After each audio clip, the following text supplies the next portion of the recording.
Hello and good morning, welcome to make English easy. आज का जो टॉपिक है उससे पहले मैं बता दूं कि इंडिया के लिए एक बहुत बहुत बहुत बड़ी प्राउड वाली मोमेंट है कि जो चंद्रयान 3 वो उसका जो लैंडिंग वो सक्सेसफुली हो चुका है। And this is really the most wonderful news. कल जब मैंने इसरो की यूट्यूब चैनल वाली वीडियो देख रही थी तो मुझे इतना अच्छा लगा कि पता है उसका वो चैनल का सब्सक्राइबर्स भी बहुत ज़्यादा बढ़ गई है because only of that moment. This is really and wonderful achievement for India. Really proud to be an Indian. So मुझे लगा कि आज का जो टॉपिक है क्यों ना मैं उसको चंद्रयान 3 के लिए ही डेडिकेट कर दूँ। तो आज का एडिटोरियल है चंद्रयान 3 के ऊपर, ठीक है। तो हम अभी इसको रीड करते हैं, चलो। सो लेट्स सी कि इस एडिटोरियल में क्या बोला गया है। At 5:40 PM on August 23, the Chandrayaan 3 lander was a 1.7 ton hunk of metal, plastic and glass speeding in an orbit some 30 kilometre above the moon। Chandrayaan 3 का जो लैंडर था जो मेटल, प्लास्टिक एंड ग्लास से बना हुआ था, लगभग 1.7 टन की वेट के साथ, जो बहुत ही स्पीड के साथ 30 किलोमीटर अबव में मून को ऑर्बिट कर रहा था। But in the next 23 minutes it had made history by slowing down, righting itself and guided by a suite of sensors and actuators gently descending to the moon surface. But exactly क्या हुआ, next 23 minutes पे it had slow down. ये जो इसका जो speed था वो slow down कर दिया गया, writing itself and sensors and actuators के साथ धीरे धीरे मून के सरफेस में चंद्रयान 3 लैंड कर दिया गया। As it touched down shortly after 6 PM, people gathered at the various Indian Space Research Organization centers and across India were jubilant। बोला गया है कि जब 6 बजे के बाद में 6 PM लोग वेरियस ऑर्गेनाइज सेंटर्स पे, इसरो का जो सेंटर्स है डिफरेंट प्लेस पे, उस पर गैदर्ड हुए and they were really Jubilant. ये जुबिलेंट का मतलब है कि बहुत हैप्पी, बहुत ही ज़्यादा खुश। People where really Jubilant. शायद आप सब ने भी वो वीडियो देखा है ना, इसरो का जो आया था, वो पीपल बहुत खुश थे। वो जो थे ना वो really they were really happy and we are also happy, right. Chandrayaan 3 जो इंडिया के लिए एक अब एक हिस्ट्री बन चुका है। वो कुछ साल बाद हम इस वीडियो को शायद इस मोमेंट को और भी ज़्यादा रिमेंबर करेंगे जब और हो सकता है कि हमारी जो आने वाली जनरेशन है कि वो भी इस मोमेंट के लिए प्राउड फील करेंगे। ओके, सो नेक्स्ट देखते हैं क्या है। India is only the 4th country in history to have soft hand landed a spacecraft on the moon। ये तो सही कहा कि जो इंडिया अभी 4th कंट्री बन चुका है हिस्ट्री में कि जो लैंड मून पे सॉफ्टली लैंड कर चुका है। And the first to have done so in the moon's south pole region. And India अभी एक फॉर द फर्स्ट कंट्री जो मून के साउथ पोल में पहुंच गया। The feat illustrated a simple fact of complex spaceflight missions by virtue of their enormous hunger for resources, but at the same time capacity for caprice succeeding at them is indistinguishable from a triumph of human will। ये जो बोला है कि the feet मतलब कि जो achievement, ये जो अचीवमेंट है ये एक सिंपल फैक्ट, ये बहुत ही एक सीधा चीज़ दिखाता है जो कि बहुत सारे जो कम्प्लेक्स फ्लाइट मिशंस होती है, स्पेस फ्लाइट मिशंस, उनका जो एक्चुअल उद्देश्य है क्या है, वो है कि रिसोर्स ढूंढना है ना स्पेस में। तो ये बहुत ही सिंपल फैक्ट है जो ये अचीवमेंट ने जो चंद्रयान 3 के अचीवमेंट में हुआ है कि हमने यानी कि इंडिया ने जो रिसोर्स ढूंढने की जो एक एजेंडा है वो, ये जो फीट मतलब कि जो अचीवमेंट, ये अचीवमेंट एक दिखाता है कि जो स्पेस कॉम्प्लेक्स जो स्पेस फ्लाइट मिशंस होती है, इनका एक बहुत ही सिंपल फैक्ट है कि ये स्पेस में जाएंगे और रिसोर्स ढूंढेंगे, राइट। तो यही दिखाता है ये अचीवमेंट, कैसे दिखाता है कि हमें जो कि हंगर इन मिशंस का जो एजेंडा है कि रिसोर्स ढूंढना, they have enormous hunger for resources and for that, only for that, these missions can bring an achievement, right। So but at the same time capacity for कैप्राइज, या these missions, ये missions में इतना भी capacity है कि एक sudden movement, एक change ला सके। आप देखिए कि ऐसा एक मिशन स्टार्ट कर दिया गया है और जब ये जो एजेंडा है वो जब फुलफिल कर देता है ना, तब क्या होता है, तो एक बहुत चेंज लाता है, एक सडन एक चेंज हो जाता है। जैसे कि अभी चंद्रयान 3 जो लैंड हो गया, हमें तो इस पता भी नहीं था कि ये हो सकता है भी नहीं, है ना। अब जब ये लैंड कर दिया गया है तो एक चेंज आ चुका है कि इंडिया अब एक हिस्ट्री में आ चुका है, एक 4th कंट्री बन चुका है जो मून पे सॉफ्टली लैंड कर सकता है। And also the first country बन चुका है जो कि साउथ पोलर के रीजन में, मून के साउथ पोलर रीजन में जा चुका है। तो ये सारा जो कम्प्लेक्स फ्लाइट मिशंस है, ये सारा इनमें एक कैपेसिटी है कि ये एक चेंज ला सके। Succeeding at them is indistinguishable from a Triumph of human will. और ये जो सक्सीड कर लेते हैं, जब ये अचीव कर लेते हैं तो ये बन जाता है कि different, it's incomparable, just incomparable, है ना। कंपेयर ही नहीं कर सकते हम इनका जो अचीवमेंट है इसको। That is why they are capable of galvanising people as Chandrayaan three has now done for India. जैसे कि चंद्रयान-3 ने किया इंडिया पीपल ऑफ इंडिया के लिए कि इनको एक ऐसे मूवमेंट पे ले चुका है जबकि वो they can galvanise people, they can really make people excited, make people astonize the people of India. They are capable of doing this. They are capable of galvanizing, यानी कि astonishing people with their mission to land on the surface of a planet or moon and search for their resources. ये समझ में आया ना ये para? Okay. So move on to the next. The immediate implication of the Chandrayaan-3 lander now sitting on the moon is that ISRO took away the right lessons from the failure of the preceding mission, Chandrayaan-2. Chandrayaan-2 का जो failure था उसमें से India ने यानी कि इसरो ने इस फेलियर से सीखा है, राइट लेसन लिया है और तब जाके ये चंद्रयान-3 का लैंडर अभी सक्सेसफुली लैंड हो चुका है ना। इन September 2019 as the Chandrayaan-2 lander was 2.1 km above the lunar surface, ISRO lost contact.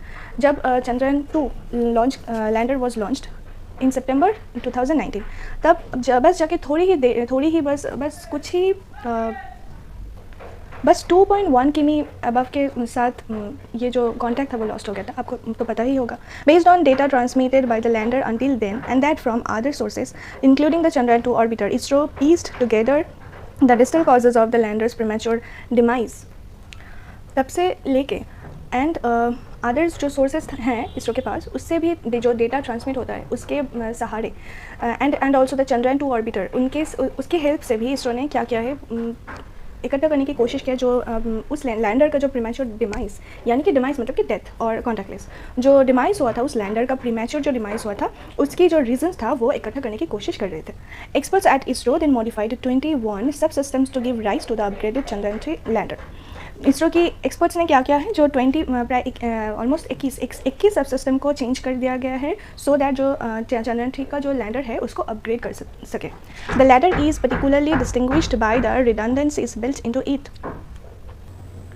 The latter is particularly distinguished by the redundancies built into it, मतलब कि जो लैटर मतलब कि चंद्रयान-3 लैंडर अभी ये एक डिस्टिंग्विश्ड फॉर्म है, अभी डिफरेंट है फ्रॉम चंद्रयान-2 लैंडर बिकॉज इनमें जो भी सारा रिडंडेंसीज मतलब कि जो भी एक्सेसिव चीज़ें थी जो अननेसेसरी थी उसके सहारे जो चंद्रयान-2 लैंडर जो बना हुआ था वो सारा का सारा अभी चंद्रयान-3 में अभी डिफरेंट है, वो अभी हटा दिया गया। इफ़ वन कॉम्पोनेंट और process has failed, if one component और प्रोसेस हैज़ फेल्ड, अगर इनमें से कोई भी कंपोनेंट और कोई भी प्रोसेस फेल कर जाती तो another would likely have taken over, तो क्या होता कि अदर जो प्रोसेसेस और कंपोनेंट्स है वो उनको टेक ओवर कर लेती। तो इसके लिए ये जो अभी जो चंद्रयान-3 का जो प्रोग्राम्स था, वो जो लैंडर का जो प्रोसेस था वो शायद ऐसी तरह से बिल्ड किया गया है कि इसका फेलियर होने की चांस बहुत ही कम था। Taking a broader view of time, Chandrayaan-3 sits at an important juncture. Juncture मतलब कि एक meeting point or a place where meets, which is the meeting point, right? Juncture. So अगर हम देखें तो अगर इस टाइम का जो Chandrayaan-2 एंड Chandrayaan-3 इसका जो टाइम गैप है अगर हम देखें तो ये Chandrayaan-3 एक बहुत ही इंपॉर्टेंट पार्ट में है। India is now a member of the Artemis Accords. The US led multilateral effort to place humans on the moon by 2025. India is also a part of the Artemis Accords, जो कि US lead करता है और इसका मकसद है कि by 2025 इंसान को मून पे लिया जा सके, I mean to take human beings on the moon, right, by 2025, and thereafter to expand human space exploration to the Earth's wider neighborhood in the solar system. ताकि जो ह्यूमन स्पेस एक्सप्लोरेशन है वो expand कर सके India जो solar system है उसमें, ताकि ह्यूमन स्पेस एक्सप्लोरेशन को और भी एक्सपैंड कर सके। जो सोलर सिस्टम में अर्थ का जो भी नेबरहुड प्लैनेट्स है उनमें भी ह्यूमन बींग्स को ह्यूमन स्पेस एक्सप्लोरेशन हो सके। Given the first that India has now achieved, it has an opportunity to lead the other Artemis countries interested in maximizing the contributions of the space sector to their economies alongside the US. जो India ने अब तक जो भी achieve किया है and along with the Chandrayaan-3 mission, अब ये एक अपॉर्चुनिटी बन चुका है इंडिया के लिए कि वो अभी जो अदर आर्टेमिस कंट्रीज है जिनको भी स्पेस एक्सप्लोरेशन में इंटरेस्ट है उनकी जो कंट्रीब्यूशन है स्पेस सेक्टर में उसको मैक्सिमाइज कर सके। So with the help of their space sector maximization, their economy can boost, their economy can improve together with the US. While Russia and India were not racing to land on the moon this week, the failure of Russia's Luna 25 spacecraft on August 19 foretells the country's ability to contribute in more limited fashion, in this decade at least, to the International Lunar Research Station program, which it leads together with China as a parallel access to the Artemis Accords. India में कोई race नहीं चल रहा था कि कौन moon पे land करेगा उनका स्पेसक्राफ्ट, तभी the failure of in Russia's Luna 25 spacecraft on August 19 को जो फेलियर होता है रशिया का Luna 25 स्पेसक्राफ्ट, वो यही दिखाता है कि the country's ability to contribute in more detail fashion, more limited fashion in इस कंट्री में, यानी कि रशिया में अभी भी एबिलिटी है कि ये कंट्रीब्यूट कर सके इन बहुत ही अच्छी तरह से, कि ये जो है कि इन दिस डिकेड एटलीस्ट इस डिकेड में to the international lunar space station program, अगर ये इनका जो एबिलिटी है अगर इसको और भी लिमिटेड फैशन के साथ यूज़ करें तो international lunar research station program, जो कि रशिया एंड चाइना का एक प्रोग्राम है, वो अच्छी तरह से लीड कर सके, which lead together with China as a parallel access to the Artemis program. वही जो बताया कि इंटरनेशनल लूनर रिसर्च प्रोग्राम जो कि रशिया एंड चाइना दोनों के साथ, यानी कि Roscosmos and China National Space Administration दोनों की मिलावे में बना हुआ था, वो जो कि लीड कर रहा है, इसको भी और आगे बढ़ा सकें, यानी कि इसको और इम्प्रूव कर सकें। With Chandrayaan 3, India has also demonstrated familiarity with the major types of interplanetary spacecraft, orbiters, landers and rovers. अब चंद्रयान 3 के साथ India has become family India के साथ अब ना वो पावर है कि वो फैमिलियरिटी है इन दिस इंटरप्लानिटरी स्पेसक्राफ्ट में, different types of interplanetary spacecraft like lander, rover, orbiter, इन सारी चीज़ों में इंडिया का भी एक फैमिलियरिटी हो चुका है। नेक्स्ट क्या बोला कि the Chandrayaan 3 rover is rudimentary the and speaks to an important focus area for the Indian space program. Chandrayaan 3 का जो रोवर है बहुत ही रूडिमेंटरी, यानी कि रूडिमेंटरी मतलब कि बेसिक है, एंड जो क्या दिखाता है कि ये एक important focus area for Indian space program के लिए, जो भी इंडियन स्पेस प्रोग्राम है उनके लिए चंद्रयान 3 रोवर एक बेसिक आइडिया है। The planning and implementation of scientific missions, Indian space programs का जो प्लानिंग है, जो भी साइंटिफिक मिशन का इम्प्लीमेंटेशन है, इन सारे एरियाज़ का फोकस क्या है, ये रोवर जो बहुत ही एक बेसिक और एलिमेंटरी चीज़ है।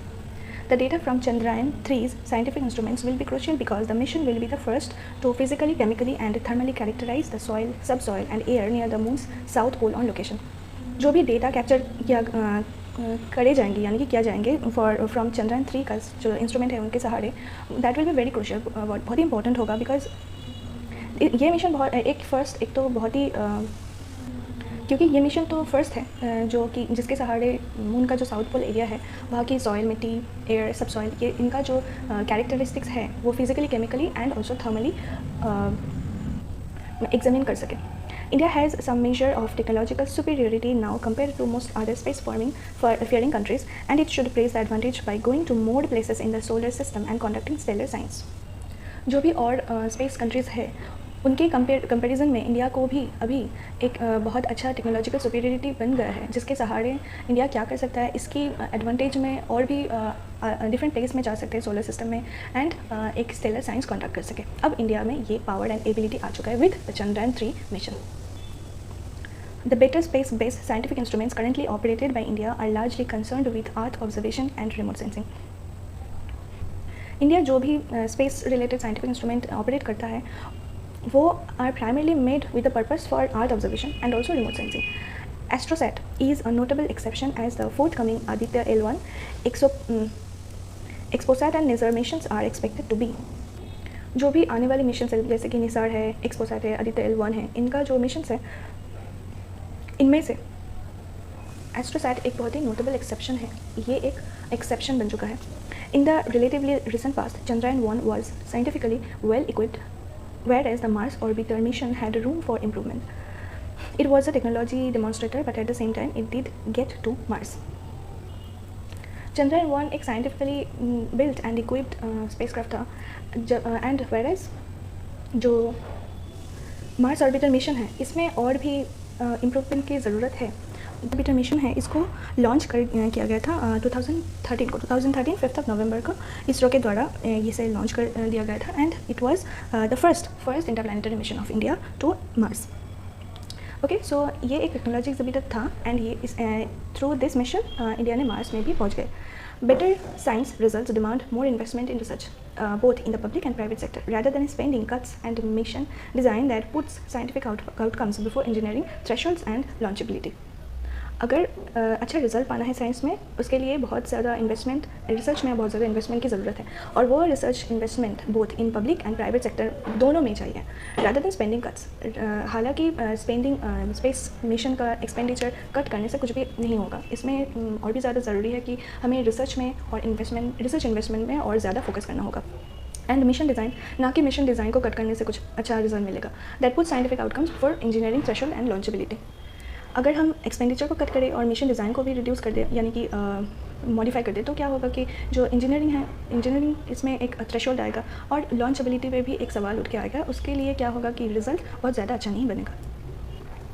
The landing also brings to a close the second phase of India's lunar exploration program. India का लूनर एक्सप्लोरेशन प्रोग्राम का जो सेकेंड फेज़ है वो अभी क्लोज, या ये चंद्रयान 3 का लैंडिंग के साथ साथ क्या हुआ है कि अभी इंडिया का जो लूनर एक्सप्लोरेशन प्रोग्राम है उसका जो सेकेंड फेज़ है ये भी ब्रिंग टू अ क्लोज हो गया, ये भी अचीव हो चुका है। The third phase will begin with a collaboration between ISRO and Japan aerospace exploration agency JAXA for the lunar polar exploration mission, which also involves a lander and a rover that will study water ice at the moon's south pole. और क्या हुआ कि जो ये third phase है वो कभी start होगा विथ इसरो एंड JAXA के साथ for lunar polar exploration mission के साथ, यानी कि JAXA और इसरो दोनों मिलकर अभी ये कोलैबोरेशन करेंगे ताकि जो थर्ड फेज़ है लूनर पोलर एक्सप्लोरेशन मिशन का उनको अच्छे से किया जा सके। और ये मिशन है जो लुपेक्स, वो उसमें भी एक लैंडर जाएगा एंड एक रोवर जाएगा ताकि जो मून का जो साउथ पोल है उसमें जो वाटर आइस है उनको एग्जामिन किया जा सके। LUPEX is set to use the landing system that ISRO developed for Chandrayaan 2 and 3। ISRO ने जो चंद्रयान 2 एंड 3 जो स्पेसक्राफ्ट लॉन्च किया है उनका जो लैंडिंग सिस्टम है वो लुपेक्स में यूज़ होगा। नेक्स्ट क्या बोला, this is an important reason why the failure of the space component of the Chandrayaan 2 mission placed its successor under great pressure. इसीलिए this is the only reason कि जो चंद्रयान 2 का जो फेलियर है वो अभी जो सक्सेसर्स हैं इसरो का उसको प्रेशर में डाल सके। It is notable that this is the gear that Russia was to provide for Chandrayaan 2, but could not in the aftermath of its ill-fated Phobos grant mission in 2011, prompting ISRO to develop one on its own. ये जो gear है, ये जो instrument है, ये Russia Chandrayaan 2 के लिए देने वाला था, बट फाइनली दे नहीं पाया because of the Phobos grant mission जो 2011 का है। एंड फॉर दैट इसरो ने ट्राई किया कि ये अपना एक खुद का गियर जो बना सके। अच्छा ही हुआ है ना, रशिया ने दिया नहीं इसलिए इसरो ने खुद बना लिया। Finally ISRO is on a रफली fix path vis-a-vis future missions, from which deviations such as those as a result of Chandrayaan 2 and the COVID-19 pandemic, but also the sluggish production of rockets are financially and politically expensive. Finally ISRO पहुंच गया एक fix path. COVID-19 pandemic, Chandrayaan का 2 का failure and also the sluggish यानी कि slow production of rocket that are extremely expensive financially and politically both expensive. इनके बावजूद भी इसरो ने एक अच्छा फिक्स पाथ पे पहुंच गया, अभी एक अच्छा पोजीशन पे इसरो ने पहुंच गया with the Chandrayaan 3। The success of Chandrayaan 3 gives ISRO the confidence to graduate to the next steps. अभी इसका जो चंद्रयान 3 का जो सक्सेस है इसके सहारे इसरो ने अभी एक कॉन्फिडेंस बिल्ड कर दिया है कि अभी वो नेक्स्ट स्टेप्स पे भी मूव कर सके। वो क्या है next steps? Satellites powered by electric motors, quantum communications, human space flight, reusable launch vehicles, planetary habitation and interplanetary communications, to name a few. इन सारे चीज़ों में, इन सारे स्टेप्स में इसरो आगे बढ़ जा सके with the help of the confidence that has been built with the success of the Chandrayaan 3 mission. Okay, so the next, the comments of space also demands a greater launch cadence and lower launch cost. Space commerce में और भी का जो programmes space commerce के लिए लो launch cost होना ज़रूरी है and also great launch Cadence भी ज़रूरी है। Private sector contributions to many of these aspects will be crucial, especially to accelerate innovation and open new vistas in which this renewed vector of human enterprise can contribute to India's development. So, इनके लिए private sector का contribution is really crucial, really important, because the private sector can improve the innovation, accelerate यानी कि increase जो innovation है इनको improve कर सके, new opportunities and areas develop कर सके, जिसमें कि जो renewed vector of human enterprise है वो इंडिया का डेवलपमेंट के लिए एक अच्छा कंट्रीब्यूशन दे सके। इनके लिए private sector contribution is important. From now on ISRO will have the chance to lead from the front and from now अब से इसरो क्या करेंगे, इसरो में ये capability and confidence and also the chance अभी आ चुका है कि इसरो अभी फ्रंट यानी कि सामने से ये लीड कर सके, यानी कि ये जो इंडिया का डेवलपमेंट का जो प्रोसेस है इसमें इसमें इसरो सामने से लीड कर सके। This is so wonderful. तो ये थी आज की ये एडिटोरियल। इसमें मैंने अभी कोई ग्रामर्स नहीं डाला है, जो भी ग्रामर्स है वो सारे का सारा मैंने सोचा है कि नेक्स्ट वीडियो में ये थोड़ा आपके साथ एक्सप्लेन कर दिया जाए with more synonym and antonyms and more clarification, so आप इजीली इन वर्ड्स को रिमेंबर कर सकें, है ना। तो अभी ये जो था ये बस एक एनालिसिस था, एडिटोरियल एनालिसिस जो मैंने आपके साथ शेयर किया। उम्मीद है कि आपको ये वीडियो अच्छा लगा और ये एडिटोरियल के साथ आपने कुछ सीखा है। तो मैंने आज इसमें कोई ग्रामर भी नहीं इंक्लूड किया, जो मैंने सोचा है कि मैंने नेक्स्ट वीडियो में इंक्लूड करूँगी। तो जो भी यहाँ पे जो भी ग्रामर्स यूज़ हुआ है, जो भी वो कैब्स यूज़ हुआ है, वो मैं नेक्स्ट वीडियो में आपके साथ शेयर करूँगी। ओके, तो आज का वीडियो इस बस इतना ही। अगर आपको ये वीडियो अच्छा लगा तो एक लाइक कर देना। Okay, bye.